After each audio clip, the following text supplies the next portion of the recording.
చేయాలి. కానీ ఆయన విజిట్ కంటే వారం రోజుల నుంచి అరుస్తూ ఉంటే నిన్నెందుకు వెళ్ళారు? అసలు లోకల్ మినిస్టర్ ఎక్కడికి వెళ్ళాడు? ఆయన రేషన్ షాపుల చుట్టూ తిరుగుతున్నాడు. అక్కడికైతే డబ్బులు వచ్చేది. జగన్ గారు పెట్టినటువంటి డోర్ టు డోర్ డెలివరీ తీసేసి all doors should come to the ration dealer.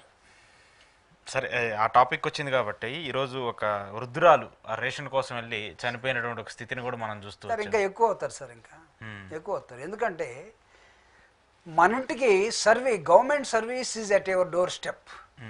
నీ ఇంటికే వచ్చేసి నీకేం కావాలి, ఏ పేపర్ కావాలి అని నీకు అన్నీ గవర్నమెంట్ నుంచి తీసుకొచ్చి వాళ్ళు నీకు ఇచ్చిపోతున్నారు, ఇంక్లూడింగ్ రేషన్తో సహా, పెన్షన్తో సహా, ఇంకేమైనా ఉంటే అవి కూడా. ఇప్పుడు దాన్ని తీసేశారు మీరు. వాళ్ళు ఏం పాపం చేశారండి? ఈరోజు నేను రేషన్ బండ్లు దాదాపు వాళ్ళు ఒక 30,000 మందో ఏమో ఉన్నారు. వాళ్ళ ఉద్యోగాలని బీకేశారా? ఆ రేషన్ ట్రాలీలని తీసేశారా?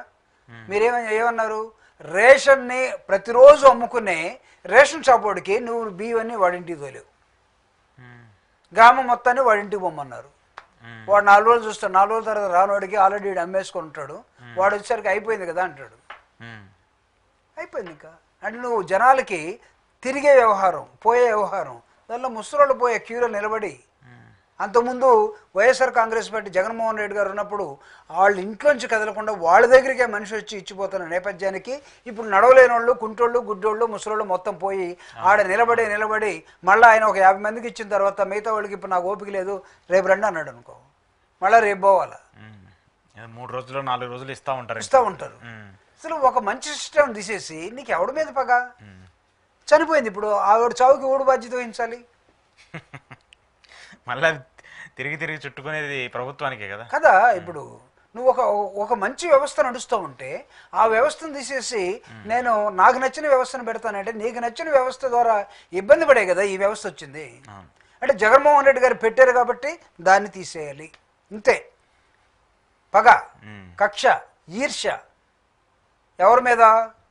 ఆ రేషన్ తీసుకునే వాళ్ళ మీద, రేషన్ నడిపే వాళ్ళ మీద, సిస్టమ్ను మార్చిన వాళ్ళ మీద.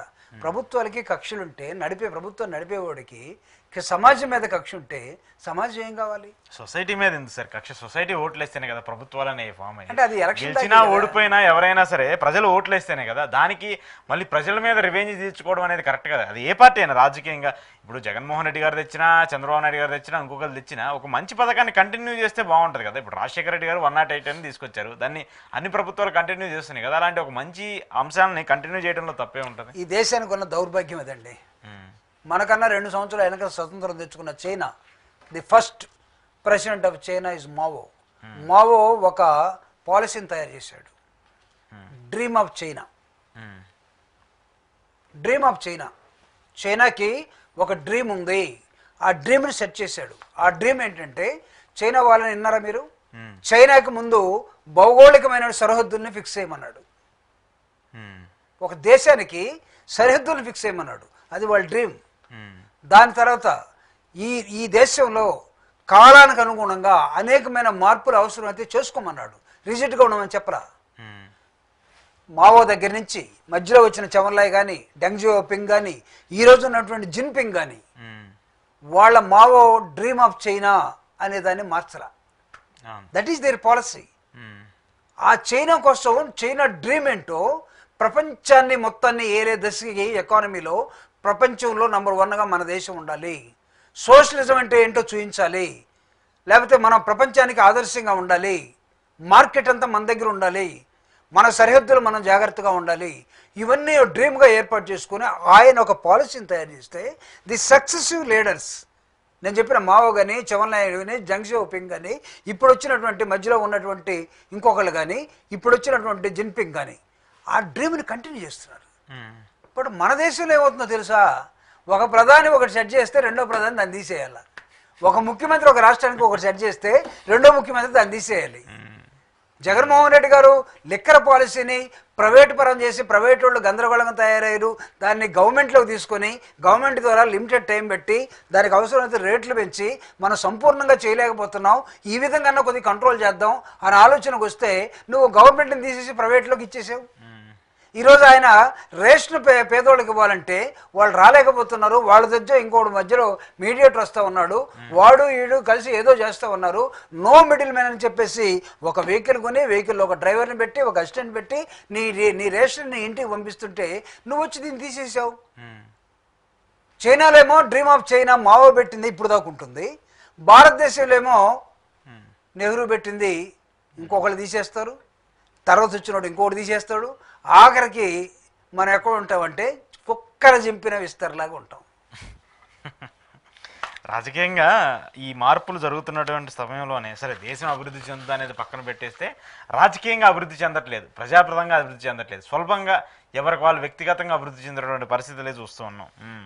సో సమాజం కూడా ఎలా తయారైందంటే సార్, రాను రాను పరిపాలించే అధినేతలు కూడా ఇంతకుముందు చూస్తే మా ఊరికి ఏం కావాలి, మా ఊరికి స్కూల్ కావాలి, మా ఊరికి రోడ్డు కావాలి, మా ఊరికి కమ్యూనిటీ హాల్ కావాలి, మా ఊరికి వాటర్ ట్యాంక్ కావాలి అని అడిగేవాళ్ళు. ఇప్పుడు వాళ్ళ ఊరికి సంగతి ఏమో కానీ నా ఇంటికి ఏమి ఇస్తావు, మా ఇంట్లో మా అమ్మ ముసలమైంది, ముందు మాకు పెన్షన్ ఇస్తావా లేదా, లేకపోతే మా నాన్న రైతు భరోసా ఇస్తావా లేదా, లేకపోతే మా చెల్లి పెళ్ళికి వచ్చింది పెళ్లి కానుక ఇస్తావా లేదా, ఇలా ఇండివిజువల్గా తన ఇంటి కోసం ఆలోచిస్తూ ఉన్నాడు. తన ఇల్లు వదిలిపోయి అయిపోయిన తర్వాత మా అమ్మ లేదు, మా చెల్లి లేదు, మా తమ్ముడు లేదు, ముందు నాకేమి ఇస్తావు చెప్పు. ప్రభుత్వం అక్కడ దాకా వెళ్ళిందండి. ఇప్పుడు నీకేం కావాలో అడుగునే సిచ్యువేషన్కి వెళ్ళిపోయింది. అంతేగాని నీకు కమ్యూనిటీ డెవలప్మెంట్ కానీ టోటాలిటీ సొసైటీని గురించి ఆలోచించడం కానీ నాకు మా విలేజ్కి ఏం కావాలి అనేది పోయి మా ఊరికి ఏం కావాలని పోయి నాకేం కావాలని దశలోకి వచ్చాం. నాకేం దానికి లిమిట్ ఉందా? దానికి లిమిట్ లేదు. ఇంకా నాకేం కావాలంటే ఈ ఊర్లో మొత్తం, ఈ జిల్లాల మండలం మొత్తం, జిల్లాల మొత్తం నేనే రాజుని, నేనే నాయకుడిని, మొత్తం నా చుట్టూ తిరగాలి అనుకునే దశలోకి ఒక్కొక్క రాజకీయ పార్టీ ఒక్కొక్క జిల్లాలో ఒక మండలంలో ఒకరిని పెట్టుకొని వాడిని నడిపించడం కోసం, వాడిని ఎదిగించడం కోసం అన్నీ వాడు చెప్తే చేయాలనే దశలోకి వచ్చేసారు. ఏం బాగుపడుతుంది సమాజం?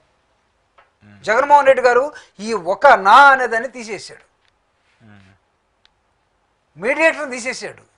2,75,000 కోట్ల రూపాయలు పేదలకి ఏ రోజు కూడా 76 సంవత్సరాలుగా ఓటేయటం తప్ప ప్రభుత్వం సొమ్ము 10 రూపాయలు చూడనటువంటి వ్యక్తులకి ఆటోమేటిక్గా నువ్వు ఎలిజిబుల్ అయితే ఇక్కడ ఒక బటన్ నొక్కితే నీ అకౌంట్లోకి వచ్చే మార్గం పెట్టాడు ఆయన.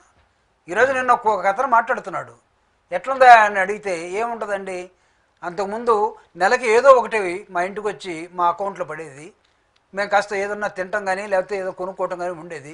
ఇప్పుడు సంవత్సరం కాలంగా అసలు మాకు ఏమీ రావట్లేదు, మేము ఎలా ఉంటాం చెప్పండి అని బూతులు తిడతా ఉన్నాడు. ఓకే, అంటే ఆ దశలోకి వచ్చారు. నీకు సొసైటీని గురించి ఆలోచించకుండా విజనరీ అనుకోవచ్చు మనం. దేనిలో ఒక నిజంగా విజనరీ అయితే 76 సంవత్సరాలు 40 సంవత్సరాలు మనకి అడ్మినిస్ట్రేషను ఎక్స్పీరియన్సు, వయసు 76, స్వతంత్రం వచ్చి కూడా 76, అవునా? ఇంకా ఈ దేశం ఇంకా డెవలప్ అవుతా ఉందంటే కింద ఒకటి జాకీ పెట్టి లేపుతా ఉండాలా. 2047కి మనం అభివృద్ధి చెందిన దేశం అవుతామంట. 2047కి వీళ్ళు ఎంతమంది ఉంటారో తెలియదు. 2047లో మన ట్రంప్ లాంటి వాళ్ళు ఇంకో 4 దేశాల్లో తగిలితే మన దేశం ఎక్కడ ఉంటుందో తెలీదు. నువ్వు ఎందుకు చేసుకోలేకపోతున్నావు అంటే నీకు ప్రతి నాయకుడు ప్రతి రాజకీయ పార్టీలో ఈర్ష్య గుణంతో వచ్చారు వీళ్ళందరూ కూడా. సమాజం అంటే చదవమనండి, పుస్తకం చదవమనండి ఒక నాయకుడిని, అది లేవు, అలాంటి పరిస్థితులు లేవు ఈరోజు. రైట్, చూద్దాం సార్ రేపు మరి జగన్మోహన్ రెడ్డి గారు వెళ్ళిన తర్వాత ఆ పరిణామాలు ఎలా ఉంటాయి, అప్పుడు పోలీసుల రియాక్షన్స్ కావచ్చు, లేదంటే ఎందుకంటే పోలీసులు ఎక్కువ ఇప్పుడు రేపు నేను కూడా ఆయనతో ఉంటాను, మీరు కూడా ఉంటారు కాబట్టి మీరు చూడండి. అక్కడికి పోయిన జగన్మోహన్ రెడ్డి గారు పోయిన తర్వాత వీళ్ళు ఖచ్చితంగా సిఐనో ఎస్ఐనో కానిస్టేబుల్స్ 4-5 సస్పెండ్ చేయాలి, లేకపోతే ఎస్పీని ట్రాన్స్ఫర్ చేయాలి. ఇవి జరగాలి.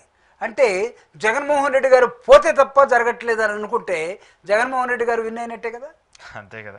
అసలు మీరు ఇందాక అన్నటువంటి దళితులందరూ జగన్మోహన్ రెడ్డి గారు వెనకాల ఉన్నట్టే కదా. ఎందుకున్నారు? ఆయన ఓన్ చేసుకుంటున్నాడు కాబట్టి. మీరెందుకు పోయి కనీసం పలకరించలేకపోతున్నారు? నేను అడుగుతున్నా, మీరు కూడా ఫ్రీలో ఉంటే, మీరు కూడా కాంపిటేటివ్ అయితే మీరు వెళ్ళండి. జగన్మోహన్ రెడ్డి పోయిన తర్వాత ఆయన వెళ్ళొచ్చిన గంటకు మీరు వెళ్ళండి.